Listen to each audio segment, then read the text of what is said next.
Vous êtes nombreux aujourd'hui à ne pas comprendre que beaucoup de contrats se font en ligne parce que c'est à l'ère vraiment de la digitalisation, c'est à l'ère vraiment de l'évolution des nouvelles technologies qui favorisent aujourd'hui que la personne peut être au Sénégal et à cause même de l'avancée de l'Internet, la personne contractante peut être au Sénégal et signer avec une autre personne physique ou morale qui est aux États-Unis et tout se fait en ligne et le paiement va se faire via les monnaies virtuelles. Si cette vidéo vous intéresse, regardez-moi et écoutez-moi jusqu'à la fin et n'oubliez pas surtout de vous abonner sur ma chaîne YouTube.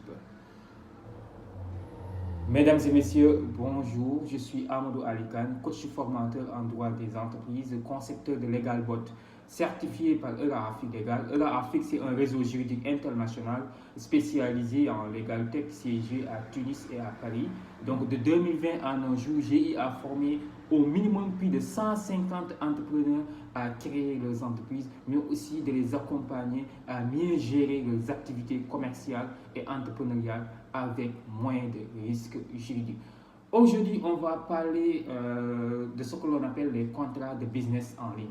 Les contrats de business en ligne, c'est dit aujourd'hui avec l'avancée de l'Internet. Vous voyez, l'Internet a tellement avancé que les gens peuvent maintenant travailler ensemble, donc à distance.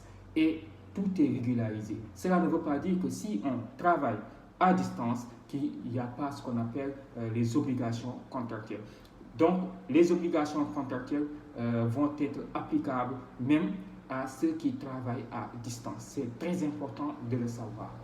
En quoi c'est important de comprendre tout ça, les étapes qu'il faut respecter dans le cadre d'un contrat de business en ligne. Il est très important que les parties le puissent maîtriser pour éviter les risques juridiques liés à ces contrats de business en ligne. La première étape d'abord, c'est qu'il faut comprendre que la personne qui offre le service ou bien qui offre, comment dirais-je, le produit, doit quand même en ligne, donc via un email, donc via une plateforme bien déterminée, faire le contrat, donc en respectant les conditions d'un contrat. Voilà. Et l'offre doit être électronique. L'offre doit être électronique, cela veut dire quoi? Parce que le travail se fait à distance, le contrat se fait à distance et la signature se fait à distance. Donc, il faut que l'offre soit électronique.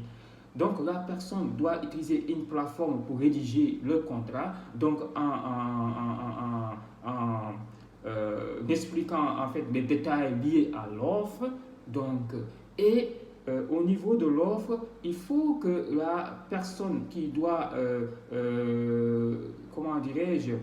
offrir le produit ou le service fasse comprendre à la personne qui doit accepter le produit ou le service tous les détails du contrat, à savoir les clauses contractuelles. Donc, les clauses contractuelles doivent être déterminées de manière clarifiante. Voilà. Et une fois que l'offre a été déterminée de manière clarifiante, il faut que le contrat puisse être envoyé à la personne qui doit signer le contrat via un serveur électronique, soit via un site, soit par email. Donc l'email, c'est plus professionnel même d'envoyer le contrat par un email. Et voilà. Et la personne qui doit accepter l'offre doit lire le contrat dans sa globalité, voir toutes les conditions qui ont été énumérées sur des clauses, et la personne doit accepter via une signature électronique. Donc, dans un contrat de business en ligne, dans un contrat de prestation de services en ligne, il faut vraiment une condition de validité obligatoire, à savoir la signature électronique. Donc, comme que le contrat a été électronique, l'offre a été électronique, l'acceptation a été électronique, et pour que l'acceptation soit valable, il faut qu'il y ait ce qu'on appelle la signature électronique. C'est obligatoire dans un contrat de business en ligne. Donc, une fois que la personne qui doit accepter l'offre, donc une fois lire les conditions et tout, et pour pouvoir signer, doit utiliser certaines plateformes comme DocuDesign, DocuSign. Aujourd'hui, DocuSign, c'est une plateforme qui permet de pratiquer ce qu'on appelle la signature électronique. Et une fois que la personne signe le contrat par voie électronique, doit renvoyer le contrat à la partie à l'offreur. Donc voilà. Donc c'est juste pour expliquer aujourd'hui, pour éviter des risques juridiques liés au contrat. Il faut comprendre qu'il y a ce qu'on appelle aujourd'hui les contrats de business en ligne qui sont pratiques, mais cela ne change pas qu'il faut respecter les obligations qui vont lier quand même aux deux parties. Donc ça ne changera rien à ces obligations-là. Donc c'était la vidéo d'aujourd'hui. Je vous informe que j'organise des formations en ligne régulièrement.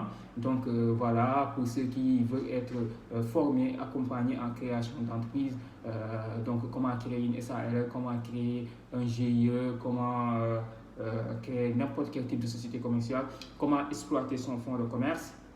Donc voilà, comment éviter les risques juridiques liés au contrat, donc comment aussi faire face à la concurrence, voilà, et d'autres formations aussi, comment aujourd'hui acheter et vendre légalement sur Internet.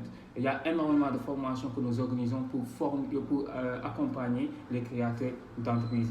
Et je vous informe aussi que nous avons lancé la 3e édition de Jongoma Digital, donc qui aura lieu à partir du 5 juillet jusqu'au 3 août 2024. C'est la promotion de l'entrepreneuriat numérique féminin. Donc c'est déjà lancé. Les inscriptions ont démarré. Donc à toutes les femmes qui aimeraient être formées et accompagnées en entrepreneuriat numérique, donc veuillez vous inscrire donc au 77 290 28 31.